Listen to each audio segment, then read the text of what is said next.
दैनिक जागरण संपादकीय डिक्टेशन 10 जून 2024।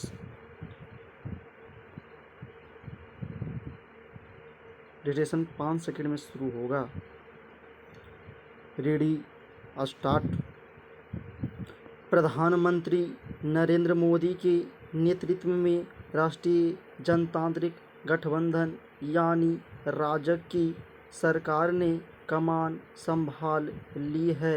संप्रज्ञ सरकार के 10 वर्षों के कार्यकाल में गठबंधन की राजनीति के दौरान शासन कुप्रबंधन की भेंट चढ़ गया था, लेकिन राजग के राज्य में आर्थिक सुधारों से लेकर निर्णायक फैसलों ने शासन को नया आयाम प्रदान किया है।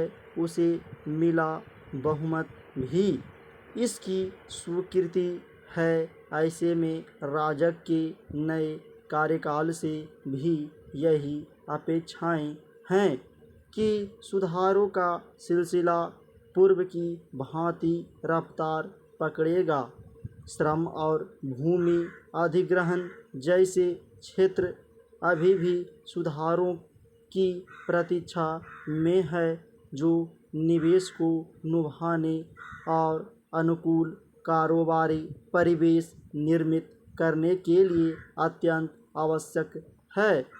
हालांकि सुधारों के कई मामलों में गेंद राज्यों के पाले में होती है, लेकिन सक्षम केंद्र इस मामले में प्रभावी पहल करके उन्हें सिर चढ़ाने में सहायक हो सकता है। भारत के दृष्टिकोण से यह बहुत महत्वपूर्ण है कि यदि वह जनसंख्या की लाभांश की संभावनाओं को भुनाना चाहता है, तो उसे बड़े पैमाने पर रोजगार सृजन करना होगा।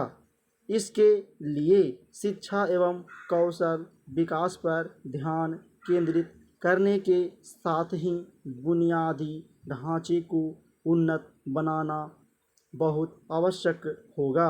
नई सरकार को अविलंब अपनी प्राथमिकताएं तय करके आगे बढ़ना होगा। सबसे पहले तो पूंजीगत व्यय को अपनी प्राथमिकता में रखना होगा।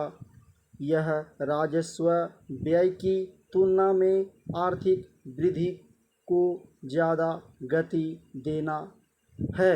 बीते कुछ बजट इस तथ्य की पुष्टि करने वाले रहे हैं।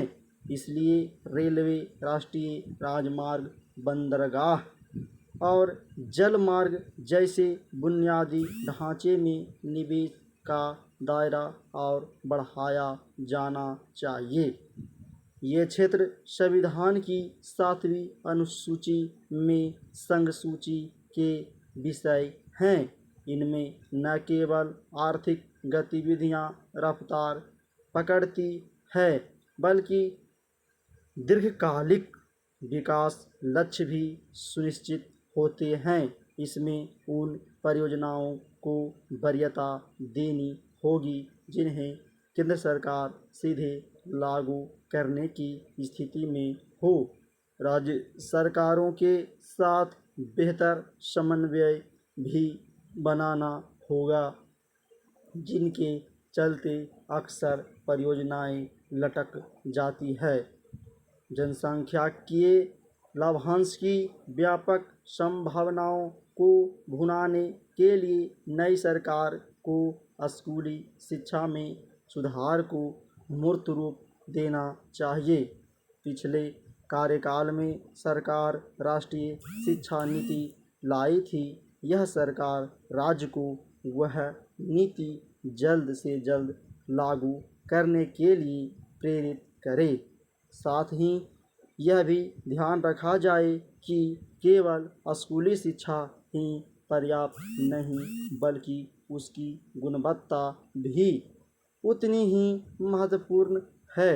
जहाँ के अधिकार कानून में पढ़ाई लिखाई तक बच्चों की बहुत बेहतर बनाई है, लेकिन नेशनल अचीवमेंट सर्वे यानी NAS के अनुसार शिक्षा की गुणवत्ता में विभिन्न राज्यों के स्तर पर विसंगतियां देखने को मिली